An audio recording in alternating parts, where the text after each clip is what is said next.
Now we turn to Nick Schifrin, who picks up our reporting on the global food crisis. And for more on the challenges not only in South Sudan, but all of East Africa, and a larger look at some of the issues coming out of the Ukraine war, I'm joined by the Executive Director of the World Food Program, David Beasley. David Beasley, welcome back to the NewsHour. Thank you very much. We just heard in that story that WFP has less than half of the money it needs in South Sudan, and Fred reported that some people will actually go hungry at the end of the month if that money doesn't come in. How acute is that problem?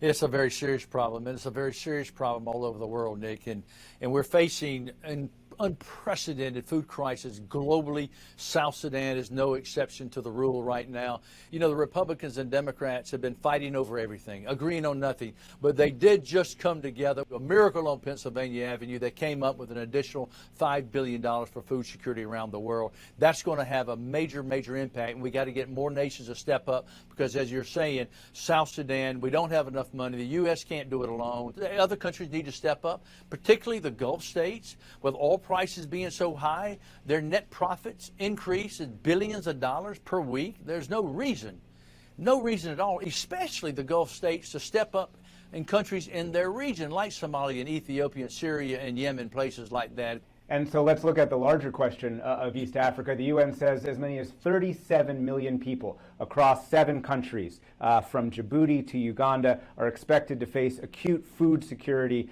this year. You were recently in Somalia, where we have seen a 260% increase in children under 5 with severe malnutrition. When you look at the regional challenge, how overwhelming does it seem? It's heartbreaking. You can't believe this is happening in 2022. And here we are with, you just came out of, you've got conflict, you have climate shocks, you have COVID economic ripple effect, then you've got oil prices, lack of fertilizer, and the Ukrainian crisis just on top of everything. It's like a tsunami on top of a tsunami. I was just in, literally the last few days, in the drought-stricken areas of Somalia, as well as northern Kenya, and as well as Ethiopia. In many of these places, Nick, their livelihood is 100% livestock, and their livestock are dying by the millions as we speak. And I literally was talking to mothers and fathers who are just heartbroken. They have no money. They have no hope. I said, what happens if the World Food Program is not there? If we don't come in with relief? And mother after mother said, we'll start dying like the animals. And Nick, if we don't come in, it's not just that people will die. You'll have destabilization, radicalization, and you'll have mass migration.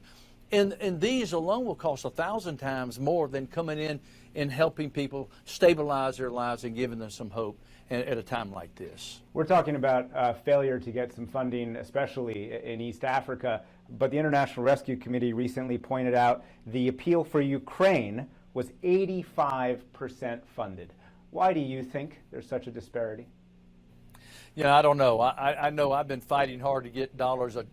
A starving child, I don't care where that child is, we have a moral obligation to reach that child, whether it's in Ukraine or in Somalia or Ethiopia or Guatemala or Afghanistan, because children are children. If we don't reach them, if they don't die, they'll be radicalized or they'll have limitations because of health restrictions, the wasting, the stunting that we're talking about, and the entire country pays a price, and the world pays a price for that. So we have an obligation to help children. Here's what really, really upsets you.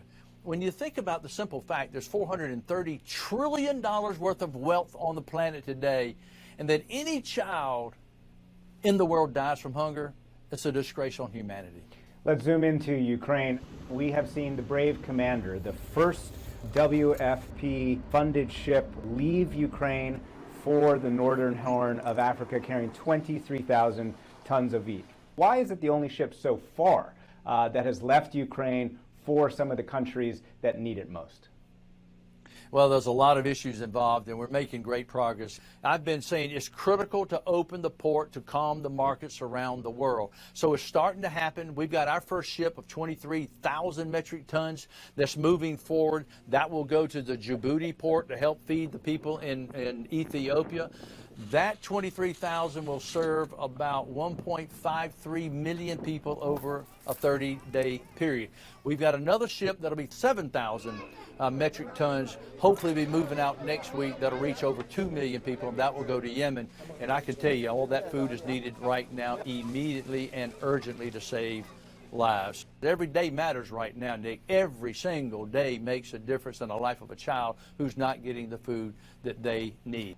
Many of the ships that have left Ukraine so far were already full of food that had been ordered before the invasion. We're actually sitting there before the Russian invasion. It sounds like what you're saying is that we're about to see more ships leaving for the places that need it most. This is a global crisis. Ukraine plays a very important part. Russia and Ukraine alone grow 30% of the world's supply of wheat. And when you consider that the droughts that we're facing around the world, you can only imagine the problems that we're going to have in harvesting for the coming year. And then you take the fertilizer crisis on top of that. You've got a perfect storm already in 2022.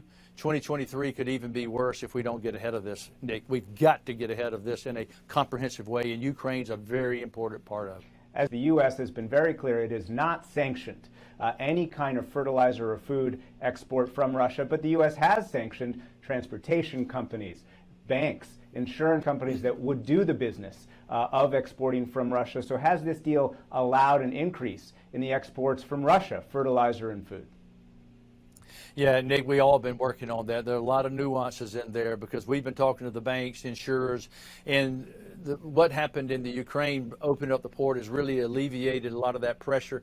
And I think there's breakthroughs taking place as we speak. It's not an easy process. As you can imagine, banks and transporters, shippers, as well as the insurers, are very cautious about it, regardless of what's said. And I think the United States State Department has reached out and really tried to alleviate some of those concerns so that we can address this extraordinary perfect storm globally. And it's critical that all fertilizers start moving around the world. David Beasley, Executive Director of the World Food Program, always a pleasure. Thanks very much. Thanks, Nick.